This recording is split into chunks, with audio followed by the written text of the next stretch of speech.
देव शास्त्र गुरु मोक्ष मार्ग में निमित्त हैं। वे मोक्ष मार्ग के प्रदाता नहीं हैं, वे हमें मोक्ष मार्ग दे नहीं देंगे।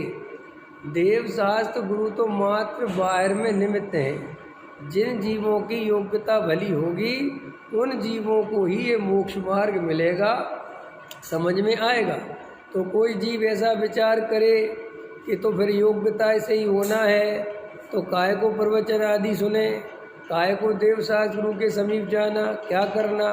तो ऐसा समझना कि ऐसे समझने वाले की अभी होनहार कालब्धि आई नहीं, तभी ऐसे विचार आए, वरना कैसे विचार आते। अहो मुझे तो इन बातों की खबर ही नहीं दी, मुझे तो महाभाग्य से इस पंचम काल में, महादुखमा काल में देवशास्त्र गुरु मिल गए, ये जिनवाणी ये तत्वी बात सुनने मिल गई, मेरे तो भाग्य खुल गए।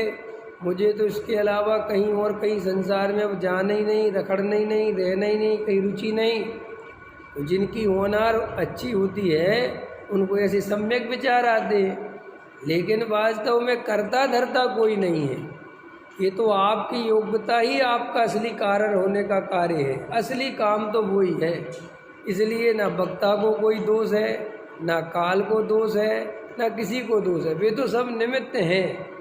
वे तुम्हारे करता धरता अनंत भगवान किसी का अच्छा बुरा नहीं करते। अनंत भगवान की भक्ति अज्ञानी उनको कर्ता के रूप में मान के करता है। जैसे अन्नमति हैं, वे भगवान को कर्ता धर्ता मानकर ईश्वर की, परमात्मा की भक्ति करते हैं। ऐसे ही जैनी भी बहुत सारे अज्ञानी हैं जो भगवान में अति अनुराग करते, भक्ति करते, खूब पूजा पाठ प्रक्षाल करते, तो क्या मानते हैं कि ये जिनेंद्र देव मेरे दुख हर लेना, मेरी पीड़ा दूर कर देना, मेरा भाग्य बदल जाए, मेरा घर परिवार बढ़िया हो जाए। सो वे मिथ्या दृष्टि तो हैं ही, और गृहीत मिथ्या दृष्टि जानना।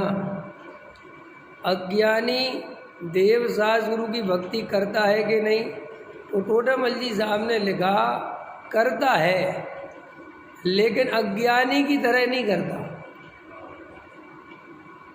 ज्ञानी तो नियम से करता है, नियम ले लेके करता है। ज्ञानी कोई भक्ति करने का नियम नहीं लेता, उसको तो स्वयं भी जब भक्ति का परिणाम आता है तो करता है, और नहीं आता तो नहीं करता, कोई बंधन नहीं। तो टोडामल साहब ने डाला कदाचित।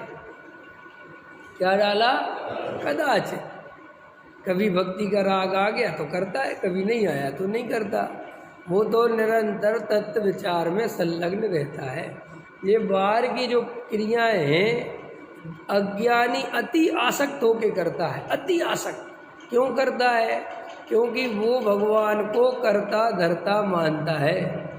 और ज्ञानी, अगर तुम भी भगवान को अति आसक्त माने, तुम्हें जैसे प्रक्षाल हो गया समझ लो, और तुम्हें प्रक्षाल करने नहीं मिला, तुम बहुत तकलीफ में हो, और आज तो भगवान का प्रक्षाल जरूरी, तो क्यों था, आज क्या था? ऐसा सम्यक विचार करना चाहिए। क्यों था इतनी जरूरी, क्या हो गया? नहीं हुआ तो कोई बात नहीं, लेकिन वहाँ उन परिणामों से आकुल व्याकुल होता है और अपने को भक्त समझता है कि मेरे को बड़ी भक्ति। इसका नाम भक्ति है ही नहीं। जिनेंद्र देव के मार्ग में भगवान में अति अनुराग भक्ति का नाम नहीं है। जिनेंद्र देव के मार्ग में तो भगवान के गुणानुवाद में ऐसे ही गुण मेरे हैं, ऐसे ही शक्ति सामर्थ्य मेरी है, ऐसे ही स्वरूप मेरा है, लेकिन मैं अनादि काल से प्राप्त पर्याय में तन्मय होने के कारण अपने को शरीर आदि रूप मानता रहा और भ्रम से चार गति परिभ्रमण करता रहा। ऐसा जानना ही असली भक्ति है। ख्याल में आया? तो जो ऐसे विकल्प आते हैं कि कर्म कराता है, कोई कर्म फर्म कुछ नहीं कराता। अभी मेरे में केवल ज्ञान लेने की शक्ति, केवल ज्ञान रूप परिणमन करने की शक्ति सामर्थ्य उपादान में नहीं है, पर्याय में नहीं है। त्रिकाल उपादान में तो है, लेकिन पर्याय में तो कोई कर्म मुझे केवल ज्ञान नहीं करा सकता। समझ में आया?